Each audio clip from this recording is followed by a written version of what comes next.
Right, we are live finally. Full time, Leeds United nil. Uh, 2 minutes. There was always going to be a technical difficulty, weren't there? You okay? Yep, we will. Yep, right, we're back. Just a small technical error. There were always going to be technical errors, weren't there? Sums up Aston Villa's night in general. We said there wanted to be goals, didn't we, Liam? But we didn't want that many goals for Leeds United. What's your initial reaction? It's not great, is it? I mean, we played well, played relatively well in the first half, I believe. And even though Leeds showed us what they were capable of, which they consequently saw in the second half, and we just made it easier for Leeds as the game went on, really. And they got the first goal through Bamford, and then the other two were great finishes. So I think we'll learn from this performance. We'll bounce back in the next game, but it's just a night to forget, really, for Aston Villa. Yeah, one-off game, do you think? Let's start from the first half because I thought the first half was very much what we expected from both sides. Um, you could argue that Leeds had the better chances, um, but it was very much end to end, wasn't it? Yeah, I think we expected that from both sides going in because both sides play a really explosive attacking football. And bear in mind, Dean Smith, that's the only problem with the system, is he doesn't have a plan B. So when Leeds got that first goal and consequently got the second goal, Villa were troubled and they didn't really know what to do, which consequently saw Leeds get the third goal and they ultimately won the match. But yeah, it was end-to-end stuff, and that was really interesting and entertaining, especially for the neutral in the first half. But the second half, Leeds just ran riot and took advantage of Villa's complacency and sloppiness and saw them lead 3-0 winners at the end. Yeah, I think Leeds United, all credit to them because there's only one, in my opinion, just like you said with Dean Smith there, they haven't got a plan B. They've only got one system. Mm. So in the second half, their only option was to go forward and forward. Now that didn't fall in Villa's favour like it did in recent times. And um, you mentioned there about Dean Smith not having a plan B. He's he's he's been getting a lot of plaudits and right, rightly so this season because he's had a terrific start. But isn't this where the Mm. likes of Craig Shakespeare, the likes of John Terry comes in and maybe changes it because it needed changing. As soon as that first goal went in, heads dropped, the tone of the game dropped, the atmosphere of the players completely went. You'd think that experience would help Smith to, I don't know, lead Villa out in the second half with a completely different system and try to counteract Leeds' explosive counter-attacking style of play. But you've got to give full credit to Leeds in the fact that they are a very, very fit squad, very physically fit. And throughout the game, they were just up there attacking in numbers, and it really hurt Villa. And Villa didn't know what to do. I think if we had to pick a man of the match out, the best out of a bad bunch, really tonight, it would probably be Matty Cash or Ezri Konsa because it could have been a lot worse. But those players stood out. They were still alert from the first to 90th minute, and it could have been a lot worse.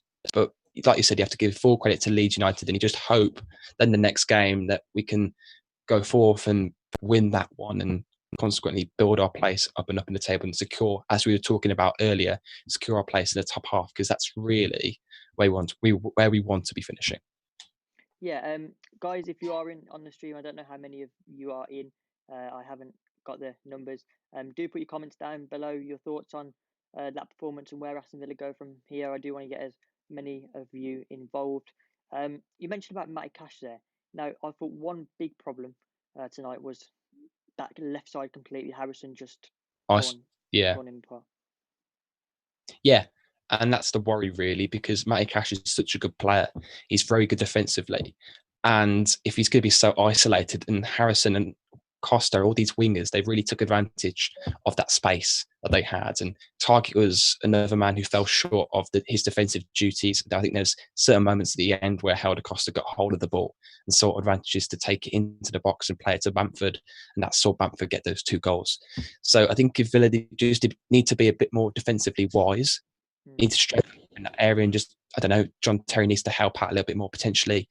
And if they can just strengthen up in the defensive areas of their play, then they could go forth and beat Southampton and just continue this run that we were on and win some more games. But I think, most importantly, we need to learn from tonight. We need to learn what went wrong, improve, and then go forth and win against Southampton, I believe, which is the next game.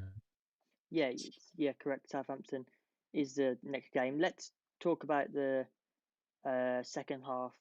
I thought the frustrating thing for me was that Villa in the second half came out the better side for the first 5 or 10 minutes or so, and a wonderful.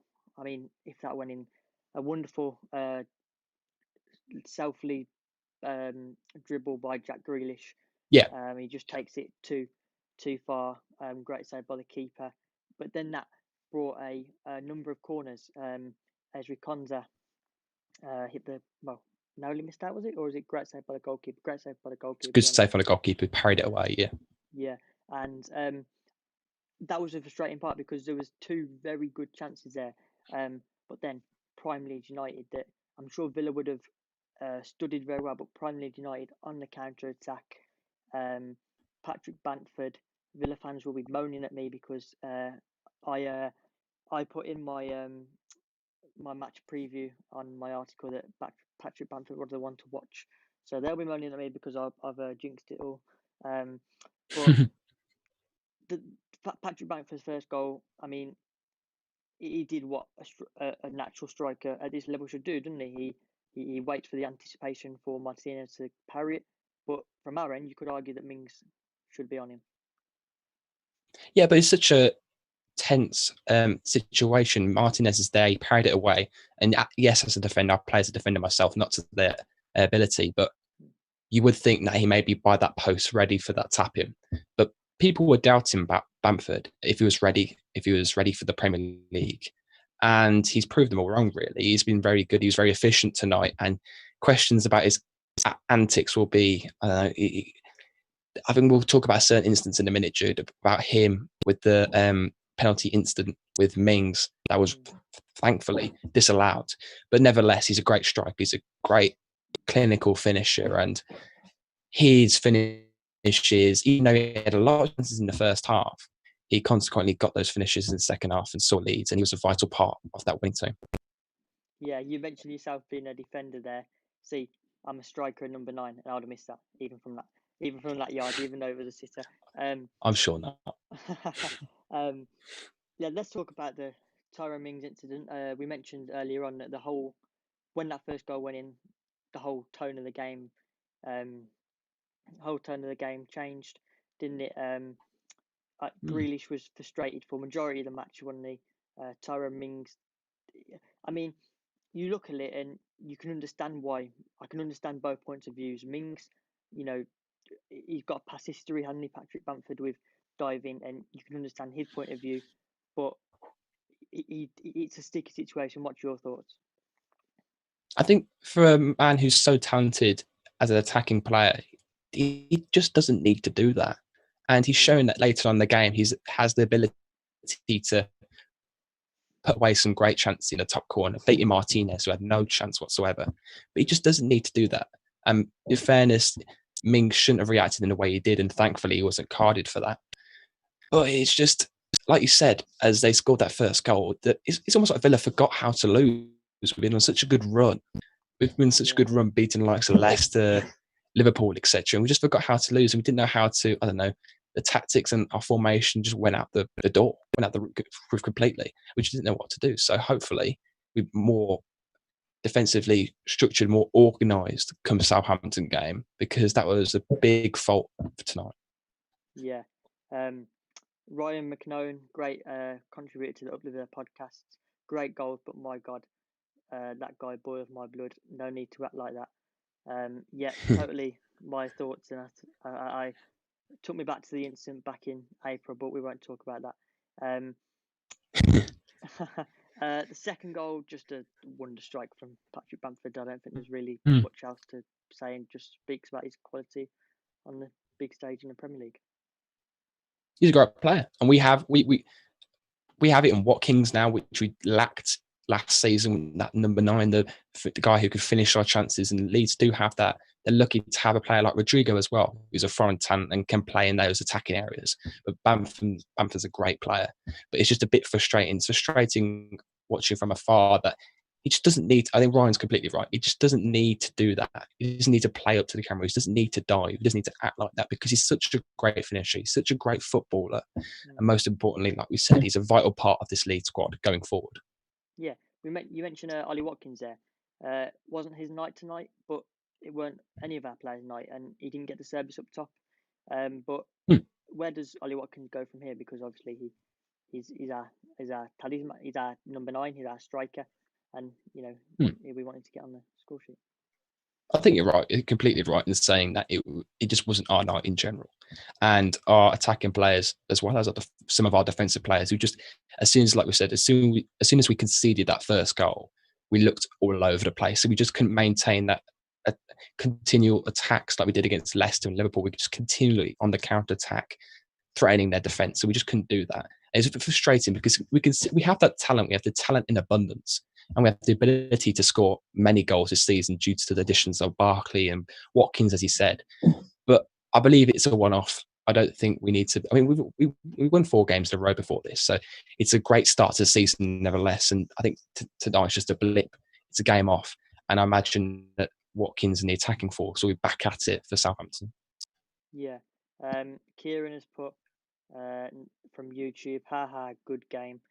Yeah, if you're a neutral, I'm not sure you support Kieran, but I suppose for elements of the game, it was good from a neutral point of view. I thought it's always going to be a sticky situation, and this is where it comes into the point of Dean Smith having plan B. When you go 2-0 down and you go gung-ho against Leeds United, they're always going to get you on a counter-attack, and in elements, that's what sort of happened with the third goal. Darren, Leeds.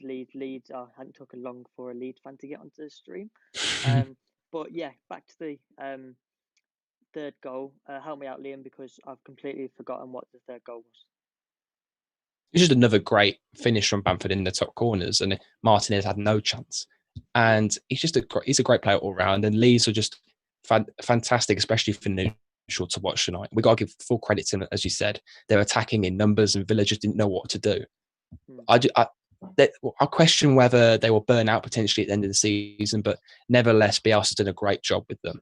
And the longer he stays, the longer these will achieve more and more success, and they will maintain their place for definite in that top half of the season. Yeah, Ainsley, Knock has said top 6 for Leeds. Great shout. I think there will be the dark horses, as we said. I just feel like tonight's a blip. Lol, you've got completely outplayed by a better team. Imagine 8,000 Leeds fans there. I wouldn't like to say that if I'm honest.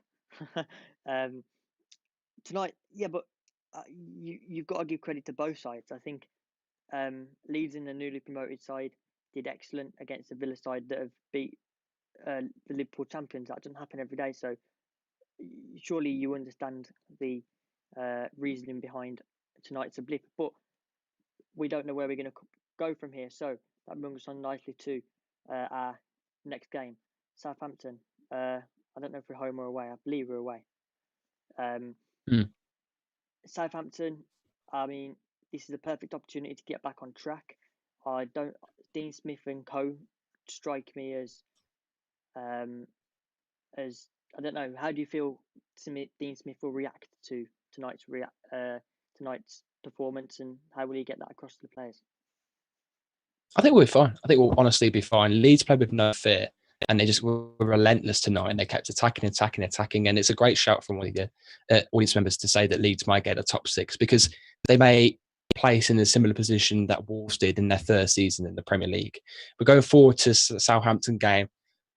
I believe we have the ability to get another win there. I think it was just, as he said, a blip tonight. I think that's the main topic of this conversation. It's just another blip. It was a day off, and hopefully we can get back in that game and win. And hopefully we go back on the training pitch, learn from our mistakes, make sure that our attacking force is attacking well. Defensively, we're structuring in the midfield. We're contributing to the defence and the attack. And I look forward to seeing the outcome of that match. But I am confident. Yeah, I think there was glimpses there tonight, and that side still hasn't, still has got the quality to kick on for the season. I think a reality check I don't know. I just think Leeds was a better side on the night, and that was it. You get those results in football, don't you? I don't think it's too much. Yes, conceding 3 goals on paper is a big is a big worry. But look, I'm confident in Dean Smith and co and the side, and I think going in Southampton will be a perfect opportunity to get our form back on track. Southampton play a high line. Now, remember what happened last time we played a team that played a high line? 70. Yeah, so look, you could look at that 2 ways. Will Southampton be have to adapt to our playing style to cancel us out? Who knows? But that's for us to discuss hopefully next week on the channel. Liam, it's been a pleasure to have you on for the first match reaction. It's a shame that Villa slip up and miss the opportunity to go, get 5 wins out Yeah. of 5 and go top of the league. But nevertheless, still great start for Villa. And is there anything else you'd like to add? I'll just say that I've got my own YouTube channel, Total Villa, doing a lot of documentary pieces on there, talking to many Villa fans and high-profile figures within the Villa community about their life stories. And if you could check that out, Total Villain on YouTube, I'd really appreciate it. Yeah, it says subscribe on YouTube and follow me on Twitter, but do that the same with Liam too. He does a great job with everything. Everything he's done so far has been unique, and I will say, Liam started the channel just before COVID-19, and he's adapted greatly to the new environment and has got some brilliant content on there. So definitely go and check it out. It's been a Thank you. pleasure. It's okay. It's been Thank a you, pleasure Jude. to have a chat with you, Liam. Villa fans, leave your thoughts. Thank you, Ryan. Well done, lads. Thanks for tuning in, Ryan. Thank you, Darren. Well said. I think he was referring to your comments about Leeds. So fair play, Darren. And yeah, till next time, goodbye. Up the Villa. It's been a pleasure. Thanks. Up the Villa.